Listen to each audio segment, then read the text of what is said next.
పలానోళ్ళ ఇంటికాడ మల్లన్న పండుగో ఎల్లమ్మ పండుగ అవుతుందంటే రాత్రి ఊరోళ్ళంతా ఆళ్ళింటి ముంగట్నే ఉందురు.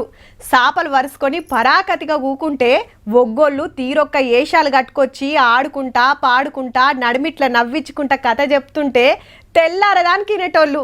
ఆ డోలు సప్పుడుకు కొందరికి షిగాలు కూడా వచ్చేది. ఇప్పుడు కూడా పండుగలు అవుతున్నాయి కానీ పక్కింటోళ్ళు వచ్చి చూస్తే అదే భాగ్యం. ఇప్పుడు గీముచ్చట దేనికి అంటారా?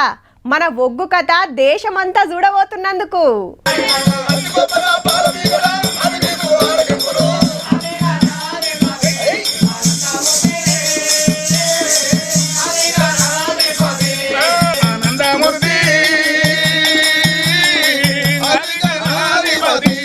మన ఒగ్గు కథ అంటే అట్లుంటది. మళ్ళా ఏషం గట్టి ఆడి పాడుతంటే సూషటోళ్లకు ఆడికెళ్ళి కథల బుద్ధి కాదబ్బా.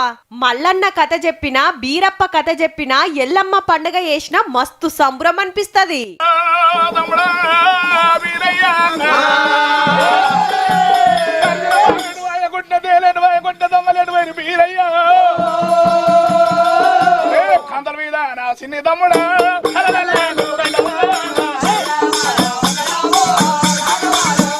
కథ చెప్పుడు ఒగెత్తైతే డోలు కొట్టుడు ఇంకో ఎత్తు. దరువుకు తగ్గట్టు ఎంత ముద్దుగా ఆడుతాన్రో చూడుర్రి. మనోళ్ళ ఆటకు దేశమంతా ఫిదా కాబోతుంది.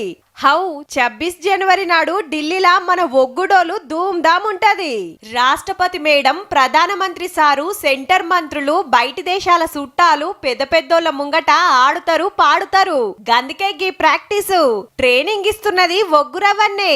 అంత గొప్ప వేదిక మీద ఒగ్గుడోలు ఉండడం అనేది చాలా గొప్ప విషయం అన్నాం. నేను ఇప్పటిదాకా 12 కంట్రీలు తిరిగిన. 12 కంట్రీలు తిరిగినప్పటికీ ఇట్లాంటి రిపబ్లిక్ డే పరేడ్ లో చేయడం అనేది ఒక కలగానే మొన్నటిదాకా ఉండే, కానీ ఇప్పుడు నెరవేరబోతుంది. మనోళ్ళది జనగాం జిల్లా మాణిక్యపురం. ఒగ్గు కథకు పేరువైన ఊరు. ఈ జమానాలకు కూడా కళను బతికిస్తున్నారబ్బా. ఎంతో మంది తర్ఫీదై సర్కారు ప్రోగ్రాముల్లా బయటి దేశాల్లా కళను చూపించి శబాష్ అనిపించుకున్నారు.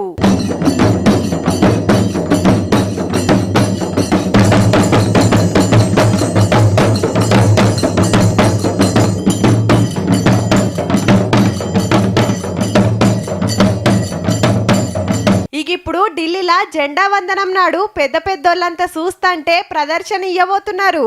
ఈలే కాకుండా 5 జిల్లాలకెళ్లి 30 మంది సెలెక్ట్ అయ్యిండ్రు.